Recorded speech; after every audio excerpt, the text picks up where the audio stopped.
আমরা আগের দিন যে পর্যন্ত করেছিলাম কুলম্বের সূত্রের সেকেন্ড ক্লাস হয়েছিল, আজকে তারই একটা কনসিকোয়েন্সেস হবে। সো আজকে আমরা যেটা করব সেটা হচ্ছে ওই তড়িৎ বলই, মানে স্থির তড়িৎ বলই ক্যালকুলেশন করব, বাট এটা একটু অন্য রকম ভাবে। সো হেডিংটা হচ্ছে নিরবিচ্ছিন্ন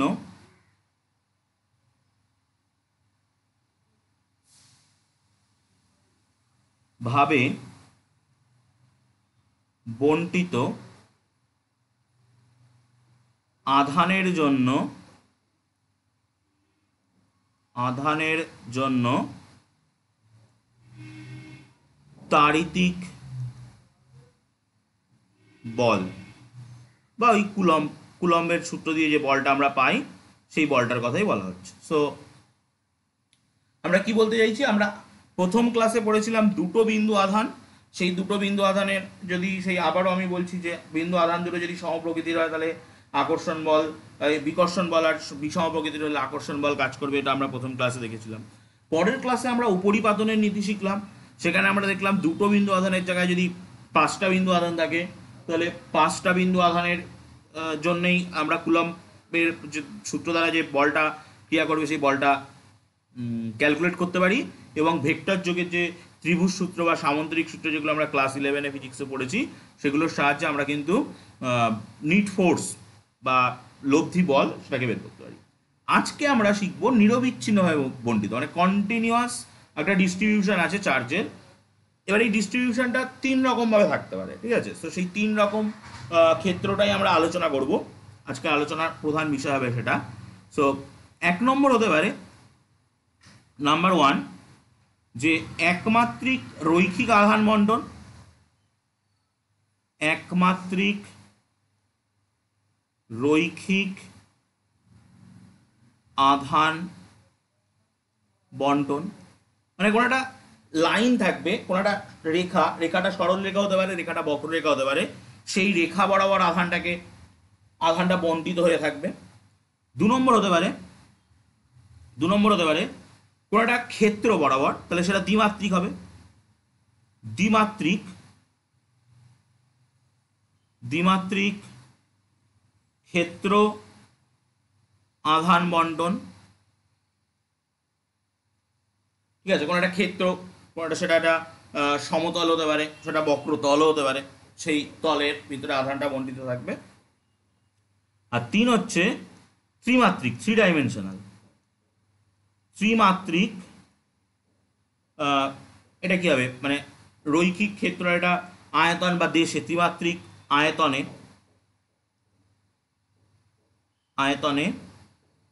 আধান বণ্টন, ঠিক আছে? সো এইগুলোর জন্য যদি এইরকমভাবে আধানগুলো বণ্টিত থাকে, তাহলে তার জন্য যে কোনো একটা জায়গায় বা কোনো একটা বিন্দু আধান, মানে আমি যদি একটা এক্সাম্পল দিয়ে বলি, প্রথমটা করতে গিয়ে আমি প্রথমটার হেডিং করে নিচ্ছি, নিয়ে আমি প্রথমটা দিয়ে বোঝাচ্ছি, তারপরে আমি পর 3টে দেখাবো। সো একমাত্রিক রৈখিক আধান বণ্টন। আচ্ছা, তাহলে একটা সরল রেখা হতে পারে, বক্ররেখা হতে পারে, একটা আছে রেখা। এই রেখাটার উপরে কোনো একটা স্পেশাল টাইপ অফ চার্জ আছে। সো আমি ধরে নিচ্ছি এই রেখাটার উপরে প্লাস চার্জ আছে, ঠিক আছে? এবার প্লাস চার্জটা কিভাবে বণ্টিত আছে সেটা আমরা জানি না। সো আমরা মানে সুষমভাবে বণ্টিত আছে এটুকুনি আমরা ধরে নিচ্ছি, ঠিক আছে? সো এই যে লাইনটা আছে বা এই রেখাটা আছে, এই রেখাটার উপরে প্লাস চার্জ বণ্টিত আছে। এই রেখাটা থেকে কিছু দূরে একটা বিন্দু আছে কিউ, একটা বিন্দু আছে, সেই বিন্দুটা একটা কিউ 0 নাম দিলাম। Q0 বলে একটা চার্জ ওই বিন্দুতে অবস্থান করছে। এবার এই বিন্দু থেকে এই রেখাটার যে দূরত্বটা সরল রেখার দূরত্বই হবে। তো এই দূরত্বটাকে আমি একটা ভেক্টর হিসাবে ট্রিট করতে পারি। সো সেটা আমি আর দূরত্ব নিলাম, ভেক্টর হিসাবে না নিয়ে আর দূরত্ব নিলাম, ঠিক আছে? আর এই যে রেখাটা রয়েছে, এই রেখাটা তো বক্ররেখা, সো আমি তো ওই স্কেল দিয়ে মাপতে পারবো না রেখাটা কত বড়।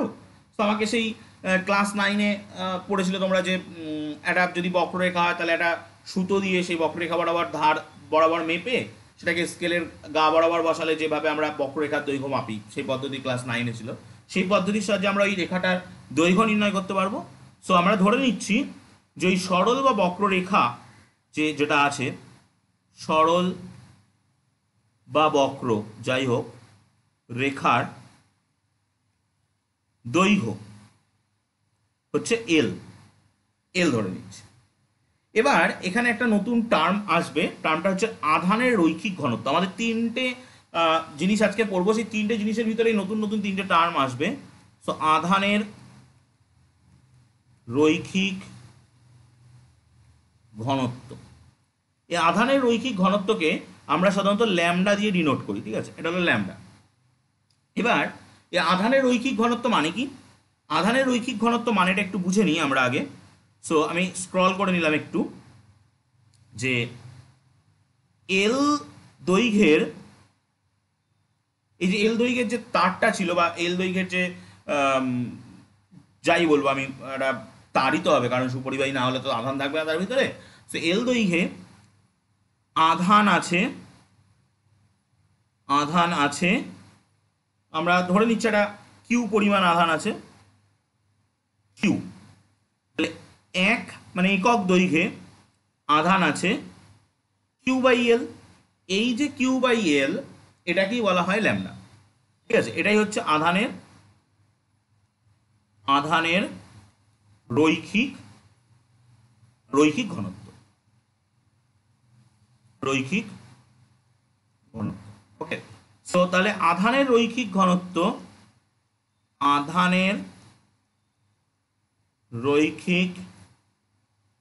ঘনত্ব যাকে আমরা ল্যামডা দিয়ে লিখছি, সেটা হচ্ছে আধান কিউ বাই দৈর্ঘ্য এল, আধান কিউ বাই দৈর্ঘ্য এল। তাহলে এইভাবে কিন্তু আধানের রৈখিক ঘনত্বকে হিসাব করা হয়। যদি আমাদের আধানের রৈখিক ঘনত্বের একক মাত্রা এগুলো বের করতে দেয়, আমরা সিমিলারলি বের করতে পারবো। যে আমাদের যদি একক বের করতে দেয়, একক, সো আমরা একক সিজিএস পদ্ধতিতে আধানের একক হচ্ছে স্ট্যাট কুলম পার সিজিএস পদ্ধতিতে দৈর্ঘ্য হচ্ছে মিটার, এই সেন্টিমিটার। এসআই পদ্ধতিতে আধানের একক হচ্ছে কুলম বাই দৈর্ঘ্য হচ্ছে মিটার, সেই হলো একক। মাত্রা যদি বের করতে দেয়, সো আমরা মাত্রা একইভাবে বের করবো। আধানের মাত্রা যেটা, সেটা আমাদেরকে আগে জেনে নিতে হবে। Q equal to I T, Q হচ্ছে আধান, আই হচ্ছে তড়িৎ প্রবাহ, টি হচ্ছে টাইম। সো আধানের মাত্রা হচ্ছে তড়িৎ প্রবাহের মাত্রা, তড়িৎ প্রবাহের মাত্রাকে আমরা সাধারণত আই দিয়েই লিখি, আর সময় মাত্রাকে আমরা টি দিয়ে লিখি। সো আধানের মাত্রা আসছে আই টি ইট, এবং বাই দৈর্ঘ্যের মাত্রা আছে, সো আই টি বাই দৈর্ঘ্যের মাত্রা হচ্ছে এল। সো এটা উপরে উঠে যাবে সূচক দিয়ে, L to the power -1 I T. এটা হচ্ছে আধানের যে রৈখিক ঘনত্ব তার মাত্রা। সো আমরা মাত্রা একক এরকমভাবে হিসাব করে নিতেই পারি। সো আমরা এই আধানের রৈখিক ঘনত্ব সম্পর্কে জেনে নিলাম, এবার আমরা এটাকে নিয়ে ক্যালকুলেশন করব। এবার আমি কি করছি, এই জায়গাটায় একটা ক্ষুদ্র অংশের একটা দৈর্ঘ্য আমি কনসিডার করে নিচ্ছি এই জায়গাটায়, ঠিক আছে। এই জায়গাটায় একটা ক্ষুদ্র অংশের দৈর্ঘ্য কনসিডার করে নিচ্ছি, ডেল এল বা ডিএল বলে একটা ক্ষুদ্র দৈর্ঘ্য নিয়ে নিচ্ছি, ঠিক আছে। ডিএলটা হলো ক্ষুদ্র দৈর্ঘ্য। তাহলে যদি এই ডিএল অংশে ডিকিউ পরিমাণ আধান থাকে, ঠিক আছে, একটা ক্ষুদ্র অংশ বা ক্ষুদ্র দৈর্ঘ্য আমরা নিয়েছি ডিএল, আর সেখানে একটা ক্ষুদ্র আধান সেটা আমরা নিচ্ছি ডিকিউ পরিমাণ আধান থাকে, তাহলে আমরা কি বলতে পারি, যে আমরা বলতে পারি যে ডি কিউ বাই ডিএল যেটা, সেটা ওই আধানের রৈখিক ঘনত্ব ল্যামডার সঙ্গে সমান হবে। তাহলে আমরা এখান থেকে পেয়ে যাব ডি কিউ সমান সমান ল্যামডা ডিএল, এটাকে আমি একটা বক্স পাখি রেখে দিচ্ছি, এটাকে আমি পরে ইউজ করব। এখন এই ছোট্ট ক্ষুদ্র অংশ ডিএল বা ডিএল, এই ডিএল ওই অংশে ডিকিউ পরিমাণ আধান রয়েছে, তার থেকে আর দূরত্বে কিউ জিরো পরিমাণ একটা আধান রয়েছে। তাহলে এবার এটাকে নিয়ে যদি আমি একটা আমাদের ফার্স্ট ক্লাসের মতো করে ভাবি, যে এখানে একটা আধান রয়েছে, যে আধানটার নাম হচ্ছে ডি কিউ, আর এখানে একটা আধান রয়েছে যে আধানটার নাম হচ্ছে কিউ জিরো, এদের মধ্যে দূরত্ব হচ্ছে আর।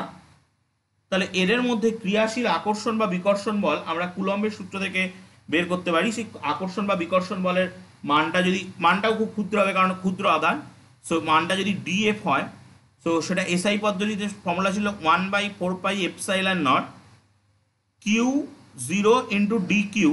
কিউ জিরো হচ্ছে একটা আধান, ডি কিউ হচ্ছে আর একটা আধান, মধ্যবর্তী দূরত্ব হচ্ছে আর, তার স্কোয়ার। ওকে, সো এই আসছে। তাহলে এবার আমরা এই ডি কিউ এর মানটা যেটা বক্স পাকি রেখেছি এটাকে বসিয়ে দিচ্ছি। ডিএফ সমান সমান 1/4πε0 Q zero into lambda DL by R square. এটা হলো ওই ক্ষুদ্র অংশটার জন্য যে ক্ষুদ্র অংশটার জন্য আমাদের যে বলটা কাজ করবে কিউ জিরো বিন্দুতে উপরে, সেই বলটার মান হলো ডিকিউ। এবার তোমরা ইন্টিগ্রেশন শিখেছো। ইন্টিগ্রেশন কি বলে, যে এই ক্ষুদ্র অংশটা যদি আমরা বের করে নিতে পারি, তাহলে এই ক্ষুদ্র অংশটার পরে যদি আমরা গোটাটার উপরে একটা ইন্টিগ্রেশন কাটিয়ে দিই, তাহলে আমরা পুরো বলটা পেয়ে যাব। সো ইন্টিগ্রেশন ডিএফ সমান সমান, আমি বোথ সাইড ইন্টিগ্রেশন নিয়ে নিচ্ছি। ইন্টিগ্রেশন ডিএফ নিলে কি পাবো আমরা, এফ পাবো। সো ইন্টিগ্রেশন ডিএফ নিলে আমরা এফ পাবো। এফ ইকুয়াল টু, আমি এপাশে ইন্টিগ্রেশন নিচ্ছি 1/4πε0 Q zero L DL by R square. এবার আমার দেখতে হবে এখানে কে কে ধ্রুবক আছে, যারা যারা ধ্রুবক আছে তারা তারা কিন্তু বাইরে বেরিয়ে আসবে। সো আমি এখানে ধ্রুবক দেখতে পাচ্ছি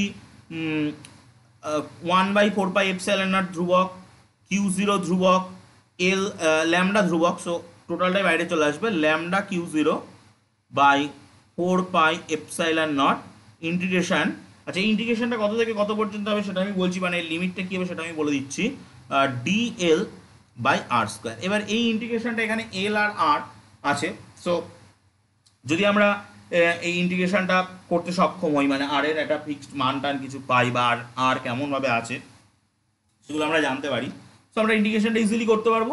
মানে এখানে নোন ফাংশন নেই, ফাংশনটা জানা নয়, সেজন্য আমরা এখানে ইন্টিগ্রেশনটা করছি না। যখন আমাদের কাছে ফাংশনটা জানা থাকবে তখন আমরা ইন্টিগ্রেশনটা করতে পারবো। সেখানে লিমিটটা কত হবে, লিমিটটা দেখো, লিমিটটা কিন্তু জিরো থেকে শুরু হয়েছে, জিরো থেকে, মানে দৈর্ঘ্যটা জিরো থেকে শুরু, দৈর্ঘ্যটা একদম হাইয়েস্ট দৈর্ঘ্য আছে এল।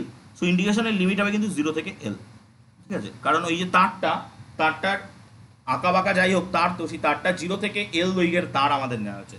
তাহলে এই এল দৈর্ঘ্যের তারের জন্যে তার থেকে আর দূরত্বে অবস্থিত একটা বিন্দুতে যে কোনো একটা আধান রয়েছে কিউ জিরো, তার উপরে ক্রিয়াশীল বল, সেই ক্রিয়াশীল বলের রাশিমালা কিন্তু আমরা বের করলাম কুলম্বের সূত্রের সাহায্যেই। বাট সেটাকে আমরা একটু ওই আধানের রৈখিক ঘনত্ব এই জিনিসটাকে শিখে নিয়ে তার ব্যবহার দ্বারা কিন্তু বের করলাম। সো এটাও কিন্তু কুলম্বের সূত্রে একটা ব্যবহার বলা যেতে পারে বা প্রয়োগ বলা যেতে পারে। সো আমরা দেখলাম একমাত্রিক রৈখিক আধান বন্টন, যদি একটা রেখা বরাবর কোনো একটা তার বরাবর আধানটা বন্টিত থাকে, তাহলে তার জন্যে কোনো একটা নির্দিষ্ট দূরত্বে, তার থেকে একটা নির্দিষ্ট দূরত্বে কোনো একটা বিন্দু আধানের পরে কতটা বল ক্রিয়া করবে সেটা আমরা বের করতে পারছি।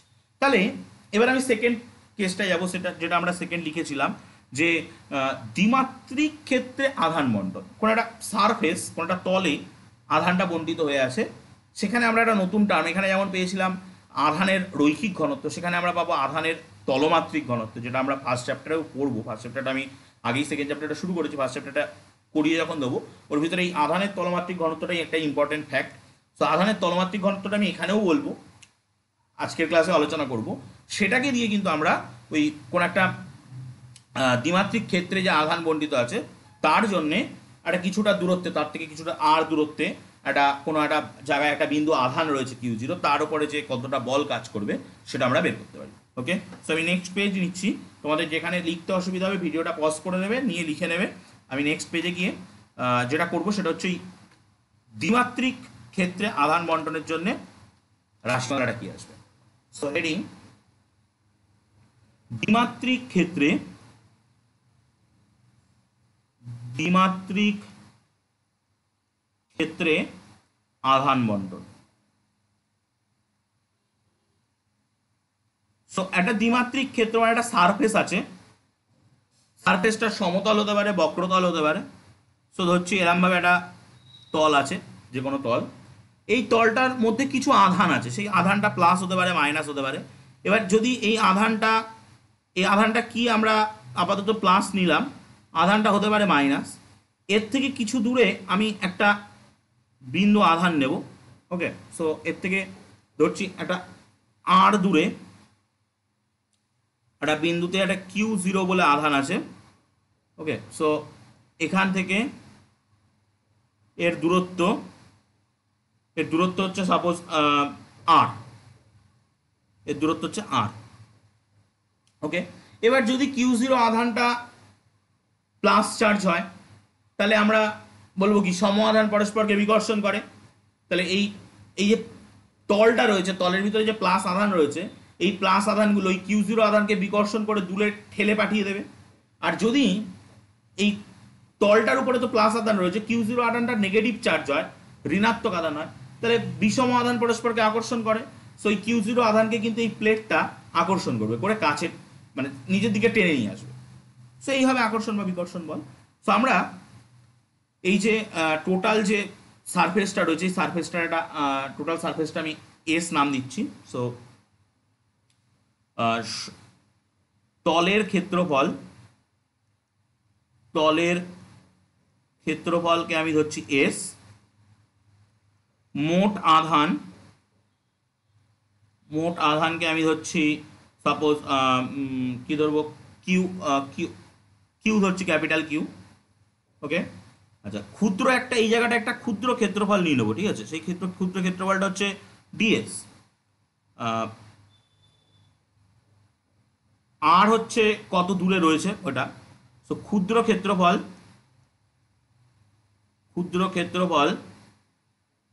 সেটা হচ্ছে ডিএস। এই ক্ষুদ্র ক্ষেত্রফলে একটা ক্ষুদ্র আধান থাকবে, সেই আধানটা হচ্ছে ডি কিউ। ক্ষুদ্র আধান সেটা হচ্ছে ডি কিউ।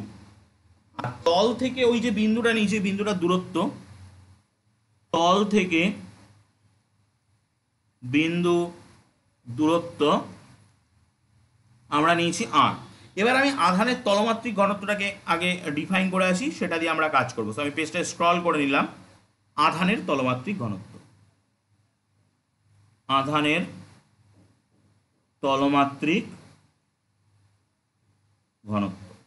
এটা আমরা প্রথম চ্যাপ্টারে গিয়ে আবারও কিন্তু পড়বো, সেখানেও পড়া হয়ে যাচ্ছে। প্রথম চ্যাপ্টারে গিয়ে আমি জাস্ট এটা দিয়ে কিছু অঙ্ক দেখিয়ে দেবো, ওখান থেকে অঙ্ক আসে এবং থিওরিটাও আসতে পারে। সো দেখো, মোট আধান কিন্তু হচ্ছে কিউ, আর সেটা বন্টিত আছে এ ক্ষেত্রফল বা এস ক্ষেত্রফলে। তো এস ক্ষেত্রফলে মোট আধান হচ্ছে কিউ। একক ক্ষেত্রফলে মানে এক ক্ষেত্রফলে মোট আধান হচ্ছে কিউ বাই এস। এই যে কিউ বাই এসটা এলো, এটাকেই বলা হয় আধানের তলমাত্রিক ঘনত্ব।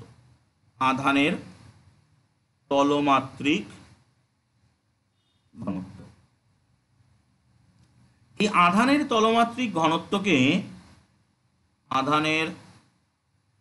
তলমাত্রিক ঘনত্বকে সিগমা দিয়ে লেখা হয়। সিগমাটা হচ্ছে এরকম দেখতে, সিগমা দিয়ে লেখা হয়, এবং সেটা হচ্ছে উপরে বসবে আধান কিউ আর নিচে বসবে ক্ষেত্রফল এস। ওকে, সো এবার আমরা এর মাত্রা, একক সবই বের করতে পারবো। একক সিজিএস একক, উপরে আধানের একক আমরা সিজিএস একক হচ্ছে স্ট্যাট কুলম, আর ক্ষেত্রফল হচ্ছে সেন্টিমিটার স্কোয়ার। এসআই একক, আধানের এসআই একক হচ্ছে কুলম পার মিটার স্কোয়ার। মাত্রা, একটু আগে আমরা আধানের মাত্রা শিখে এসেছি, আইটি, আর ক্ষেত্রফলের মাত্রা হচ্ছে এল স্কোয়ার। সো তলমাত্রিক ঘনত্বের মাত্রা চলে আসছে L⁻⁻² I T। আধানের তলমাত্রিক ঘনত্বের মাত্রা এটা চলে আসছে। সো আমরা আধানের তলমাত্রিক ঘনত্ব সম্পর্কে সমস্ত কথা শিখে নিলাম। এবার আমরা চলে যাচ্ছি আমাদের ক্যালকুলেশনে। সো আমরা এখানে ধরে নিচ্ছি যে আধানের তলমাত্রিক ঘনত্ব, আধানের তলমাত্রিক ঘনত্ব হচ্ছে সিগমা। তাহলে আমরা কি বলতে পারি, এই যে এই ছোট অংশটা নিয়েছি ডিএস অংশে আধান ডি কিউ, এখান থেকে আমরা কি বলতে পারি যে D Q by DS equal to sigma, কারণ ডি কিউ হচ্ছে আধান আর ডিএস হচ্ছে ক্ষেত্রফল। তো আধান বাই ক্ষেত্রফল হচ্ছে তলমাত্রিক ঘনত্ব। তাহলে এখান থেকে আমরা ডি কিউ বের করে নিতে পারি সিগমা ইন্টু ডিএস। ওকে, এটাকে আমি বক্স পাকিয়ে রাখলাম। এটা আমি পরবর্তীতে ওই কুলম্বের সূত্রে ওটা লেখার পরে এটাকে আমি ডিকিউটাকে বসাবো। তাহলে এখন আমাদের অবস্থা মানে এখানে অবস্থাটা কি দাঁড়ালো দেখো, এখানে একটা আধান রয়েছে, যে আধানটা হচ্ছে ডি কিউ। এই আধান থেকে আর দূরত্বে কিউ জিরো বলে আরেকটা আধান রয়েছে, এদের মধ্যে ক্রিয়াশীল আকর্ষণ বল বের করতে হবে, সেটা আমরা কুলম্বের সূত্র থেকে বের করতে পারি। তো কুলম্বের সূত্র থেকে আমরা আকর্ষণ বল যেটা বের করছি, ধরছি আমি ওখানে আকর্ষণ বা বিকর্ষণ যাই হোক, যে বলই হোক, তো সেটা ধরছি ক্ষুদ্র অংশ ডিএফ 1/4 এপসাইলন নট, একটা হচ্ছে ডি কিউ আর একটা হচ্ছে Q zero by R square. Okay, so DF সমান সমান 1/4 এপসাইলন নট। আচ্ছা, ডি কিউ এর মানটা পেয়ে গেছি আমরা উপরে, so Q zero into sigma DS by R square. এবার যদি আমি এটাকে ইন্টিগ্রেশন করে দিই, সো ইন্টিগ্রেশন ডিএফ সেটা কত হয়, এফ সেটা এদিকে ইন্টিগ্রেশন হবে 1/4 epsilon naught Q zero into sigma DS by R square. এবার এখানে ধ্রুবক কে কে দেখা যাক, এখানে এদিকে এফ আসছে, ধ্রুবক হচ্ছে কিউ জিরো ধ্রুবক, সিগমা তলমাত্রিক ঘনত্ব। তলমাত্রিক ঘনত্বটা যদি ভ্যারিয়েবল হয় তাহলে কিন্তু ভিতরে থেকে যাবে। ঠিক একই রকমভাবে আমি যে ল্যামডাটাকে বাইরে বের করে দিয়েছিলাম, ওটা যদি ভ্যারিয়েবল হয় বা ওটাও কোনো সময় ফাংশন অফ আর হয়ে যেতে পারে। ফাংশন অফ আর মানে ফাংশন অফ এস হয়ে এস, বা আগের ক্ষেত্রে ছিল আমাদের এল, তখন কিন্তু ওটা ইন্টিগ্রেশন থেকে বেরোবে না। তো সেটা ওর নিজের নেচারের উপর ডিপেন্ড করছে। যদি ওটা কনস্ট্যান্ট হয় তাহলে বেরোবে। সেখানে নিচে থেকে বেরোচ্ছে 4 এপসাইলন নট, বাইরে বেরোচ্ছে, উপরে কিউ জিরো ধ্রুবক আর সিগমা ধ্রুবক আমি ধরে নিচ্ছি, নিয়ে আমি তাহলে ভিতরে রাখছি ডিএস বাই আর স্কোয়ার। এবং এই ইন্টিগ্রেশনটা আমরা জিরো থেকে এস, মানে যখন এরিয়া কোনো মানে কি বলবো, কোনো সারফেস এরিয়া জিরো, সেখান থেকে টোটাল সারফেস এরিয়া এস পর্যন্ত আমরা ইন্টিগ্রেশন করলে আমরা এফ পেয়ে যাচ্ছি। ওকে, তো এই হলো আমাদের যে কোনো একটা ক্ষেত্র, তার ভিতরে কিছুটা আধান বণ্টিত আছে, সেই আধানের জন্য তার থেকে কিছু দূরে একটা বিন্দু আধানের ওপরে ক্রিয়াশীল আকর্ষণ বা বিকর্ষণ বল, তার রাশিমালাটা আমরা বের করলাম। এইভাবে আমরা কিন্তু কোনো একটা আয়তন, তার মধ্যে কিছুটা আধান বণ্টিত আছে, তার থেকে কিছু দূরে একটা কোনো একটা বিন্দু আধান কিউ জিরো আছে, সেখানে যে কতটা আকর্ষণ বা বিকর্ষণ বল ক্রিয়া করবে সেটাও আমরা কিন্তু বের করতে পারি। ওকে, তো আমি নিউ পেজ নিচ্ছি, নিয়ে আমি ওই আধানের যে ত্রিমাত্রিক আয়তনে আধান বন্টনের জন্য যে ঘটনাটা ঘটবে সেটা আমরা বের করব। ওকে, নেক্সট পেজে যাচ্ছি। তোমরা যারা লিখতে কোনো জায়গায় অসুবিধা হবে ভিডিওটাকে পজ করে নেবে, নিয়ে লিখে নেবে। হেডিং করছি ত্রিমাত্রিক আয়তনে আধান বন্টন। ত্রিমাত্রিক আয়তনে আধান বন্টন। তো কোন একটা গোলকও ধরতে পারি, আয়ত ঘনক টনক যা খুশি তাই ধরতে পারি। সো কোনো একটা ত্রিমাত্রিক আয়তন আমি এরকম ধরে নিলাম এখানে আছে, এর ভিতরে কোনো একটা স্পেশাল পজিটিভ চার্জ ধরাই যায়, পজিটিভ চার্জ এর উপরে আছে। এবার এই এটা যদি ফাঁপা হয় তাহলে কিন্তু এই চার্জগুলো সব মানে একদম এর উপরই তলে থাকবে, ঠিক আছে। এর নানা রকম পরীক্ষা আছে। সো ফার্স্ট চ্যাপ্টারে যতটা থাকবে সে আমি তখন ওটা বলে দেবো। সো এই হলো, যদি নিডেড হয় ভিতরেও চার্জ থাকতে পারে, মানে সাধারণত বাইরেই চার্জটা অবস্থান করে। এই প্লাস চার্জ রয়েছে, এর থেকে কিছুটা দূরে আমি একটা বিন্দু নিলাম, যে বিন্দুতে একটা Q0 বলে আধান আছে। সো এদের মধ্যে দূরত্ব যেটা হচ্ছে, সেই দূরত্বটা আমি এই হচ্ছে দূরত্ব, এই দূরত্বটা হচ্ছে আর, এই দূরত্বটা হচ্ছে আর দূরত্ব। ওকে, সো আমি ধরে নিচ্ছি মোট আয়তন, ওই যে খণ্ডটা আমি যেটা নিয়েছি, ফুটবল হোক বা ফুটবল তো পরিবাহী নয়, মানে কোনো একটা গোলক বা আয়তঘনক বা কোনো একটা খণ্ড তো নিয়েছি, তার আয়তনকে ধরে নিচ্ছি ভি। মোট আধান ধরে নিচ্ছি কিউ। আমি এই জায়গাটা একটা ক্ষুদ্র আয়তন নিচ্ছি। সো ক্ষুদ্র আয়তন, সেটাকে আমি ডিভি ধরছি। আর এই ক্ষুদ্র আয়তনে ক্ষুদ্র একটা আধান থাকবে, ক্ষুদ্র আধান, সেটাকে আমি ডি কিউ ধরছি। এবার আমরা আধানের এখানে মানে আয়তন মাত্রিক ঘনত্ব বলা হয় এক্ষেত্রে। সো আয়তন মাত্রিক ঘনত্ব আমি এটাকে নিয়ে বলবো আয়তন মাত্রিক ঘনত্ব, এটাকে সাধারণত রো দিয়ে ডিনোট করা হয়। আর একটা আমরা ধরবো, সেটা হচ্ছে এই দূরত্ব, আধানের দূরত্ব Q0, আধানের দূরত্ব হচ্ছে আর। এবার আমরা আয়তন মাত্রিক ঘনত্বটাকে নিয়ে আগে আলোচনা করে আসি। সো হেডিং করছি আয়তন মাত্রিক ঘনত্ব। আয়তন মাত্রিক ঘনত্ব, তাহলে ওই ছবি অনুযায়ী আয়তন ছিল ভি, আর সেখানে আধান সঞ্চিত ছিল কিউ পরিমাণ। তাহলে ভি আয়তনে সঞ্চিত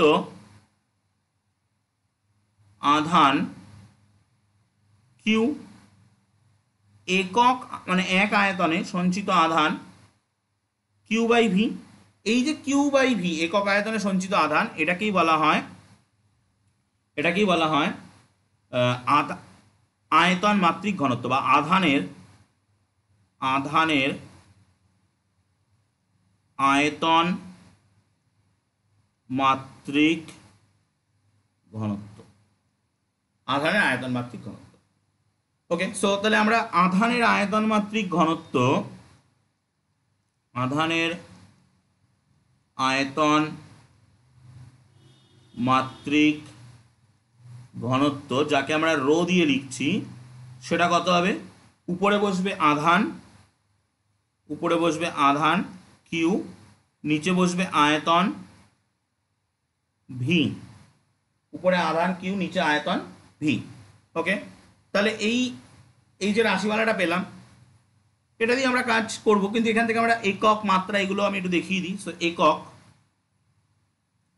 সিজিএস একক, আধানের সিজিএস একক হচ্ছে স্ট্যাট কুলম, বাই আয়তনের সিজিএস একক হচ্ছে সেন্টিমিটার কিউব।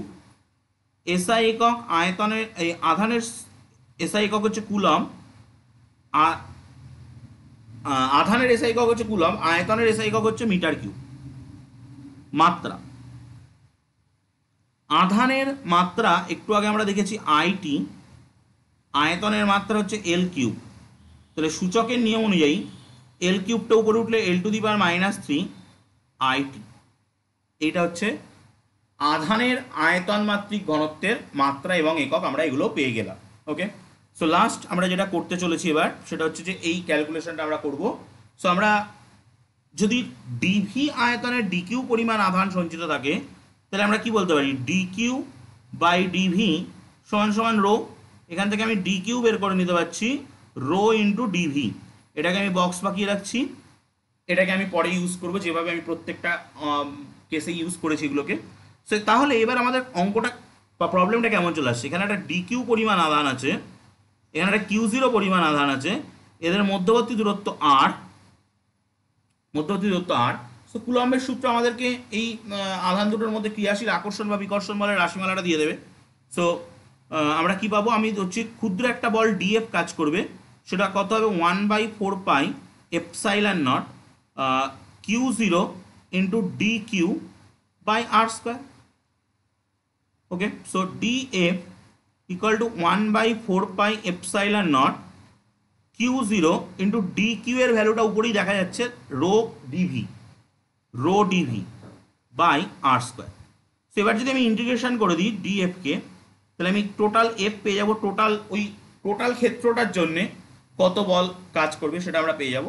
সো আমরা এখান থেকে পেয়ে যাচ্ছি integration 1/4πε0 Q0 into rho DV by R square 0 to V, total ভলিউমটা হচ্ছে ভি। সো এখানে ধ্রুবককে 1/4πε0 তো ধ্রুবক, ওটা বাইরে যাবে, আর উপর থেকে Q0 ধ্রুবক, সে বাইরে যাবে, রো যদি ধ্রুবক হয় সে বাইরে যাবে, ইন্টিগ্রেশন 0 টু ভি, ভিতরে পড়ে থাকছে ডিভি বাই আর স্কোয়ার। এবার এখানে আরও অনেক কিছু করা যায়, যদি ওটা গোলক হয় তাহলে আর স্কোয়ারটা যদি কনস্ট্যান্ট হয়, আর স্কোয়ারটাকে বাইরে এনে ডিভিটাকে ইন্টিগ্রেশন করলে গোলকের মানে আয়তন পেয়ে যাবো আমরা 4/3πr3। সেরকমভাবে করে টোরেও আমরা অনেক কিছু করতে পারি, এবং সেগুলো ইন ফিউচার আমরা করবো অন্য থিওরামগুলোতে প্রমাণ করার সময় আমরা সেটা করব। সো এখানে আমরা এটা এ, তো এক্ষেত্রে কুলম্বের সূত্র ব্যবহার করে কিন্তু আমরা রাশিমালা পেয়ে গেলাম এটা।